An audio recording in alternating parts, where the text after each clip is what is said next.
안녕하십니까. 챗GPT 초딩 논어 시간입니다. 초딩도 배우는 논어. 오늘은 2인편 제25장입니다.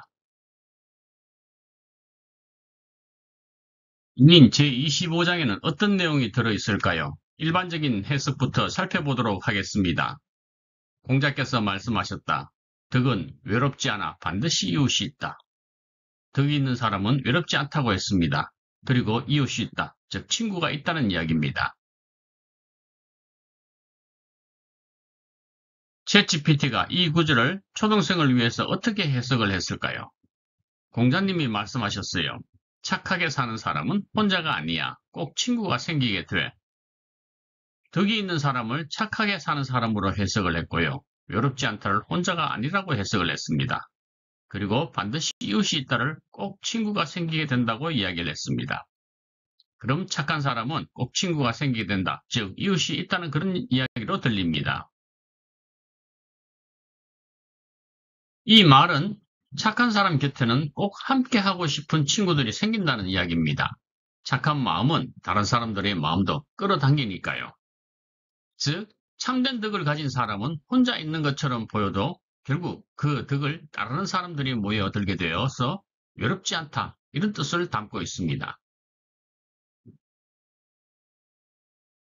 여기서 한자 원문을 살펴보겠습니다. 한자가 어렵다고 해서 그냥 넘어가지 마시고 한번 읽어보시기 바랍니다.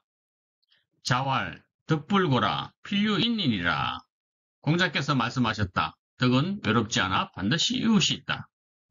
덕이 있는 사람은 반드시 친구가 있다는 이야기입니다. 자기가 거주하는 곳에 이웃이 있듯이 친구가 있다는 이야기인데요.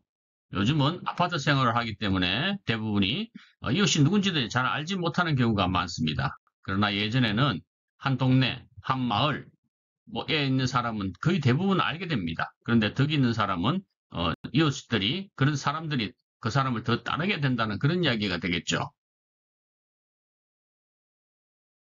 그럼 덕이란 무엇일까요? 큰 덕, 클덕으로 읽혀지는 이 덕자는 바른 마음과 착한 행동을 의미합니다. 즉 바른 마음으로 올바르게 행동한다는 뜻이 담겨 있습니다. 도덕, 인격, 착함, 예의 바름 등을 나타내는 말입니다. 공자의 사상에서 가장 중요한 가치 중 하나로 말과 행동이 바르고 남을 배려하는 마음까지를 다 포함한다고 이야기할 수 있습니다. 그럼 또 이는 무엇일까요? 이웃, 가까이에 있는 사람들을 말합니다. 이 말은 단순한 거리뿐만 아니라 마음을 나눌 수 있는 가까운 관계를 나타낼 때도 씁니다. 쉽게 말하면 이는 같이 살아가는 이웃이자 함께 있고 싶은 친구를 말합니다. 덕은 사람을 끌어당긴다고 합니다. 왜 그럴까요? 사람의 마음은 따뜻한 쪽으로 움직입니다. 사람은 본능적으로 친절하고 바른 사람, 믿을 수 있는 사람에게 마음이 끌리게 됩니다. 덕은 보이지 않는 매력입니다. 멋진 외모나 큰 힘은 겉으로 보이는 매력입니다. 하지만 덕은 말과 행동에서 드러나는 신뢰와 인품의 향기로 시간이 지나도 오래 기억되고 감동하게 만든다고 합니다.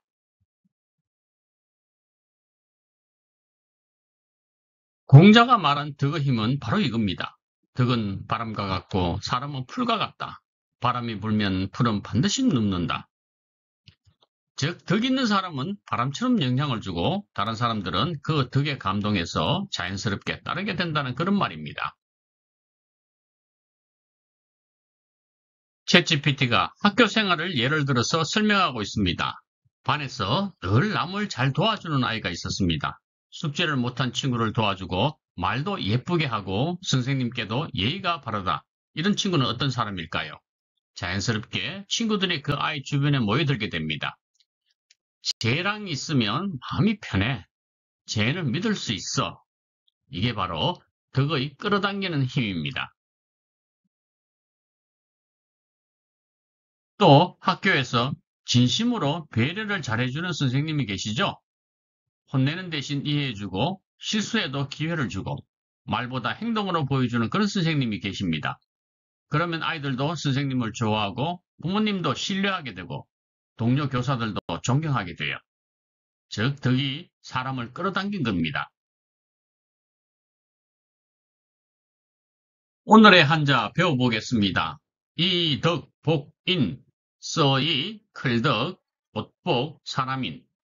덕으로서 사람을 감화시킨다. 무력, 힘이나 강압이 아니라 덕과 인격으로 사람의 마음을 움직인다는 뜻입니다. 덕으로서 사람을 감화시키는 그런 초등학생이 되면 좋겠습니다. 이덕, 복인 하세요.